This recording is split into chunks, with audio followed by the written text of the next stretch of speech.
ইসলামের ইতিহাসের একটি জ্বলন্ত ঘটনা, না বললেই নয়। একটি স্কুলে দুইটা ছেলে একসাথে পড়ে, একটার নাম নারায়ণ, একটার নাম আব্দুল্লাহ। ঘটনাটি ভারতের। আমি জিজ্ঞেস করছি, আব্দুল্লাহ নামের ছেলে হিন্দু না মুসলমান? বুঝলাম না, ডরাইন কিতা কন্যা আপনারা বাড়ি গেলাম মাহফিল। নারায়ণ নামের ছেলে মুসলমান হবে না হিন্দু? এরা দুইজনের মাঝে ক্লাসমেট হওয়ার কারণে একটা সখ্যতা, একটা মিতালি, একটা বায়াফি, একটা বন্ধুত্ব, একটা আড্ডা ছিল। এই দুইজনের সম্পর্কের কারণে হঠাৎ একদিন নারায়ণ শুনলো আব্দুল্লাহর মা মারা গেছে। নারায়ণের মনের মাঝে জাগলো, আমার বন্ধু আব্দুল্লাহ, তার আম্মু মারা গেল, অন্তত বন্ধুত্বের দাবিতে তার পাশে গিয়ে এই মুহূর্তে দাঁড়ানো কর্তব্য। মনের মাঝে আরেকটা আশা, জীবনে বহুদিন আব্দুল্লাহদের বাড়ি গেলাম, কিন্তু তার আম্মুরে আমি দেখি নাই। খেয়াল করুন, তার মা আমার মায়ের মতো, আমি তার ছেলে আব্দুল্লাহর মতো, অথচ ভদ্র মহিলা একটা দিনও আমার সামনে বের হলো না। আজকে যখন মারা গেছে একটু দেখা যাবে লম্বা কেমন, স্বাস্থ্যটা কেমন। নারায়ণ বলে, হো দুনিয়ার মুসলমানেরা, অনেক বড় প্রত্যাশা নিয়ে আমি আসলাম। বন্ধু আব্দুল্লাহরে সান্ত্বনা দিলাম, এবার হলো মনের বাসনা পূরণ। আব্দুল্লাহর মাকে দেখা, লক্ষ্য করে দেখি সাইড পর্দা দিয়ে গোসল দেওয়া হলো, এরপরে কাফন লাগানো হলো। শুধুমাত্রই আপন যারা, তাদেরকে দেখার সুযোগ দেওয়া হলো। আমি হিন্দু ছেলে, আমাকে দেখার সুযোগ দিবি দূরের কথা, অনেক মুসলমানেরও দেখার সুযোগ নাই। সুবহানাল্লাহ।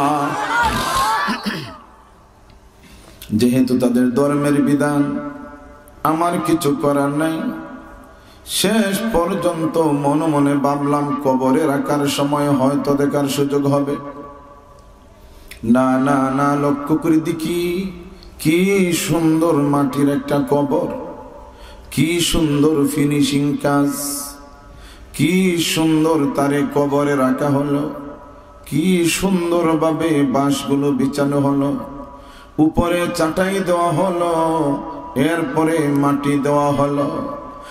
আমার ধারণা আব্দুল্লাহর মা জীবনে সম্মানী, মরণে সম্মানী, কবরেও সম্মানী। আমার বিশ্বাস বাকি জীবনও তিনি থাকবেন সম্মানী।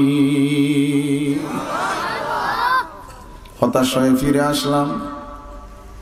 কিছুদিন পরেই নারায়ণের মা মারা গেছে। আব্দুল্লাহর মনের মাঝে জাগলো, আমার মা মারা গেলেন, বন্ধু নারায়ণ আমার পাশে এসেছে। বিবেকের দাবি আমিও তাকে সান্ত্বনা দেওয়া। যে মাত্র আব্দুল্লাহ নারায়ণের বাড়ি গেল, নারায়ণের মা মৃত্যুর কোলে ডলে পড়ার পর উঠানের মাঝে রেখে দেওয়া হয়েছে। যে আসে সে দেখে, যে আসে সে দেখে, যে আসে সে দেখে। নারায়ণ আব্দুল্লাহকে দেখা মাত্রই মনে হয় আসমান ভেঙে মাথায় পড়েছে। সেই দিন আব্দুল্লাহর মায়ের কত সম্মান দেখে আসলাম, আর আমার মাকে এইভাবে উঠানে রেখে দেওয়া হলো। অথচ আমার মা জমিদারের মেয়ে, এমনিতে ঘর থেকে বের হতেন না, রাস্তাঘাটে বিচরণ করতেন না, বাবার কাছে কোনো মানুষ আসলে মা সাক্ষাৎ দিতেন না। আজকে মা মারা যাওয়ার কারণে মাকে ওপেন উঠানে রেখে দেওয়া হলো, সবাই দেখে। এবার শ্মশান ঘাটে নিয়ে যাওয়া হলো দাফন করার, দাহ করার জন্য, জ্বালানোর জন্য। ছেলে নারায়ণ সাথে সাথে মায়ের পরনে কোনো কাপড় নাই, একটি মাত্র হালকা পাতলা কাপড় দিয়ে ঢেকে রেখে দেওয়া হয়েছে। এরপরে যখন আগুন লাগিয়ে দেওয়া হলো, মুহূর্তের মাঝে পাতলা কাপড়টা জ্বলে ছাই। আব্দুল্লাহর চোখের সামনে, নারায়ণের চোখের সামনে নারায়ণের মা একেবারে বিবস্ত্র হয়ে গেলেন, একেবারে বিবস্ত্র হয়ে গেলেন। ছেলে লক্ষ্য করে দেখে মা আগুন লাগার পর লাশটা একটু পাকা হয়ে উঠল, আর এইদিকে দাঁড়িয়ে থাকা নারায়ণের আত্মীয় স্বজন লাঠি দিয়ে আঘাত দিল। নারায়ণ সাথে সাথে চোখ বন্ধ করে চিন্তার সাগরে পড়ে গেল। আমাদের ধর্মটাও তো একটা ধর্ম, মুসলমানদের ইসলাম ধর্ম একটা ধর্ম। কি সুন্দর আব্দুল্লাহর মাকে সম্মান দিয়েছে, কি সুন্দর গোসলের সুব্যবস্থা দিয়েছে, কি সুন্দর খাটে উঠানোর সম্মান দিয়েছে, কি সুন্দর কবরে রাখার সম্মান দিয়েছে। আব্দুল্লাহর মা দুনিয়ায় সম্মানী, মরণে অসম্মানী, কবরে অসম্মানী।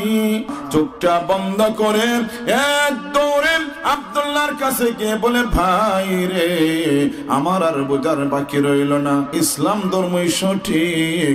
শেষ পর্যন্ত নারায়ণ কালিমা পড়ে মুসলমান হয়ে গেছে। একসাথে জোরে বলি সুবহানাল্লাহ। এখন নারায়ণ মুসলমান হয়েছে, মুসলমান হওয়ার কারণে নামটাও পরিবর্তন হলো। এবারের নাম হলো আব্দুর রহমান। সুবহানাল্লাহ। কি রহমান? জোরে বলেন। আর ইদানিং মুসলমানের ফুলাহানের নাম রাখে জন্টু, মন্টু, সেন্টু, নান্টু, বল্টু। কথা বলেন না? কথা এমন নাম রাখে, এটা হিন্দু বোঝা যায় না, মুসলমান বোঝা যায় না, ছেলেও বোঝা যায় না, মেয়েও বোঝা যায় না। নাম রাখে আকাশ, তাহে জমিনও মাত্র দিকে আপনারা। হায় হায় রে, কি ওয়াজ করবো আপনারা? এটার নাম বলে আধুনিকতা। মুসলমানের বাচ্চা নাম শুনলেই বোঝা যাবে মা বাবা মুসলমান, সেও মুসলমান। আব্দুর রহমান নাম নিয়ে বাড়ি ফিরল।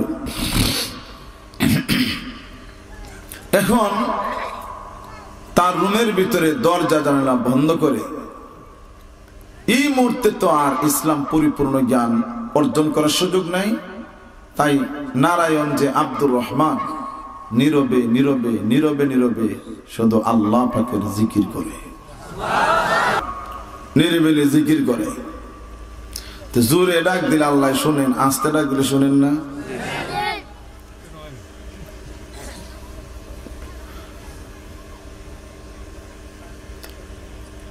নারায়ণ তখন আব্দুর রহমান জিকির করতে আছে। وَإِذَا سَأَلَكَ عِبَادِي عَنِّي فَإِنِّي قَرِيبٌ। নবীজি, আপনার কাছে আমার কোন বান্দা যদি জিজ্ঞেস করে আমার সম্পর্কে, আমি আল্লাহ কত দূরে, আপনি বলে দিন আমি আল্লাহ বান্দার খুব নিকটে। সুবহানাল্লাহ বলেন না?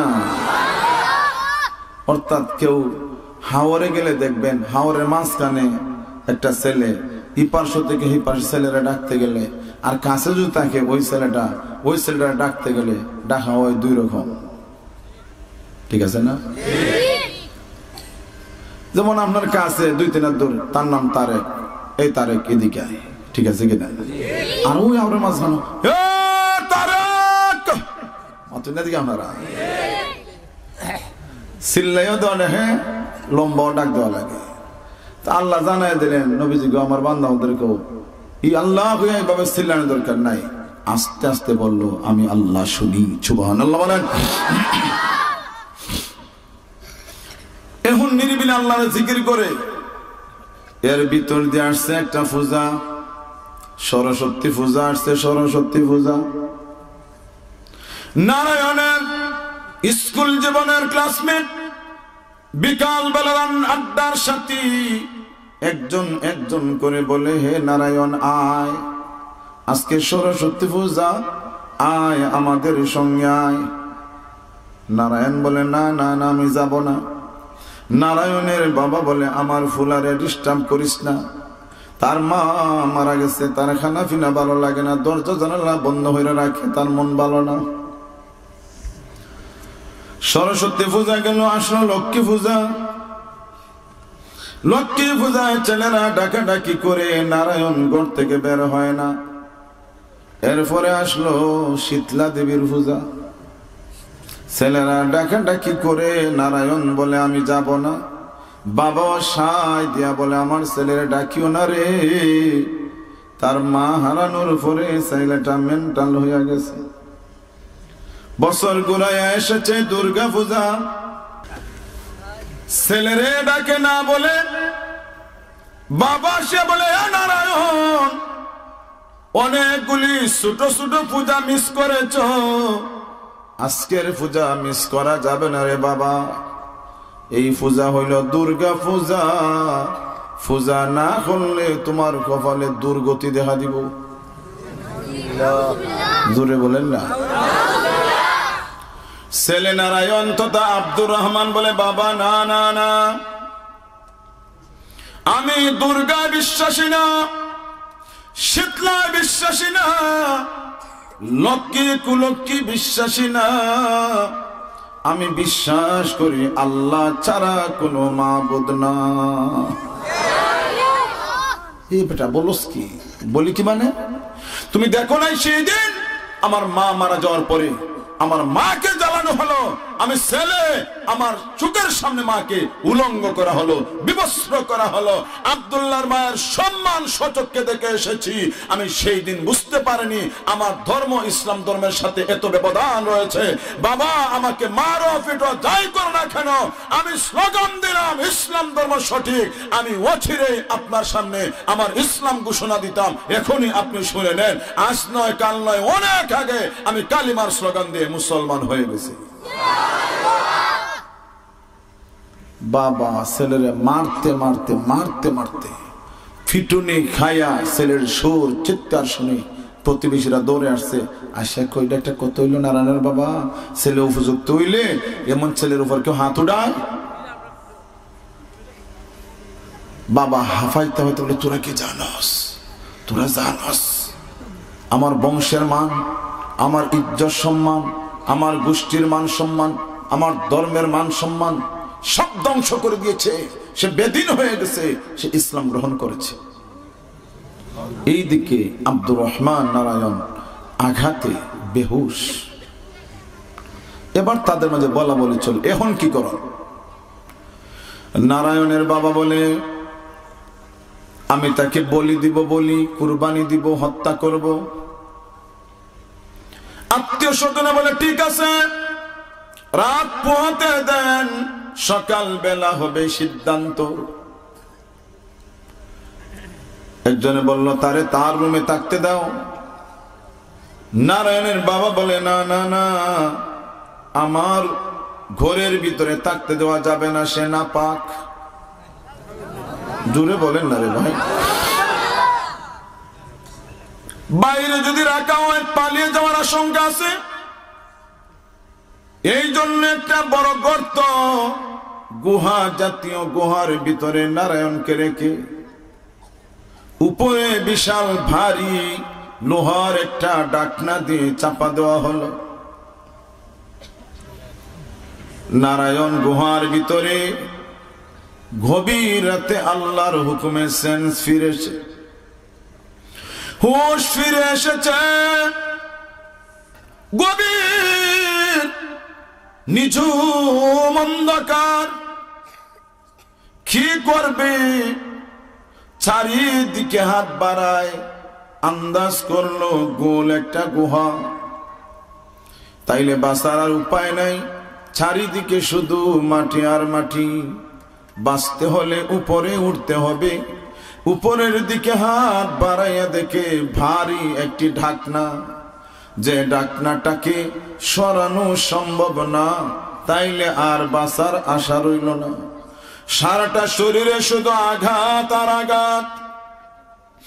নারায়ণ আব্দুর রহমান বলে, ও দুনিয়ার মুসলিম ছেলেরা, জীবনের মায়া ছেড়ে দিলাম, আর বাঁচার আশা রইল না, কিন্তু মনের মাঝে সবচেয়ে বড় সান্ত্বনা আমি যে মুসলমান। এই জন্যে আমার মনের মাঝে স্বপ্ন, আমি যেন আল্লাহর নামের জিকির করে করে দুনিয়া থেকে বিদায় নেই। সুবহানাল্লাহ।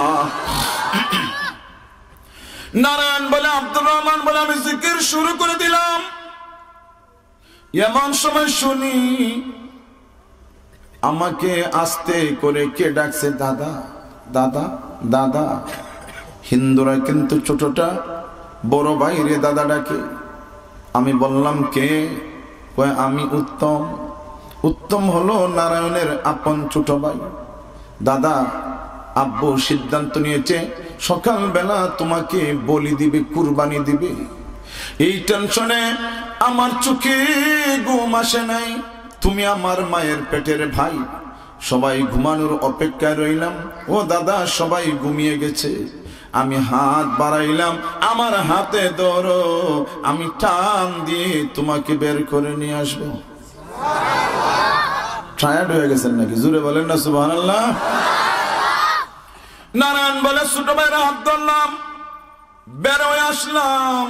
রাতের ভিতরে আব্দুল্লাহ বন্ধুর বাড়ি গেলাম। আব্দুল্লাহ আমাকে নিয়ে গেল দূর থেকে দূরে, রাতের ভিতরে একটা মাদ্রাসায়। মাদ্রাসাওয়ালারা আমাকে চিকিৎসা দিলেন, থাকা খাওয়ার সুব্যবস্থা দিলেন।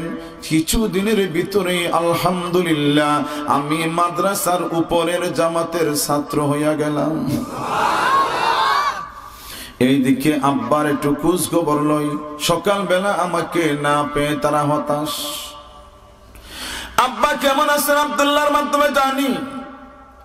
বেশ কয়েক বছর যাওয়ার পর হঠাৎ শুনি আব্দুল্লাহ আমাকে বলল, নারায়ণ, দুস্থ আব্দুর রহমান, তোমার আব্বা বেশি অসুস্থ, বিছানায় শয্যাশায়ী। সংবাদটা শুনে হুজুরের কাছ থেকে ছুটি নিয়া বাড়িতে আসলাম। কেউ আমারে চিনে না, সবাই আমারে আদাব দেয়। আদাব, হুজুর আদাব। চিনবার তো কথা না।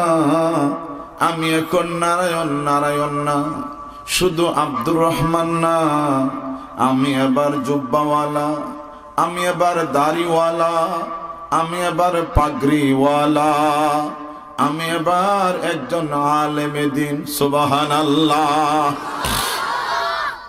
বাবার কাছে গিয়ে দেখি বাবা একা, মাটিতে পড়া, বেহাল অবস্থা, ও যত্ন।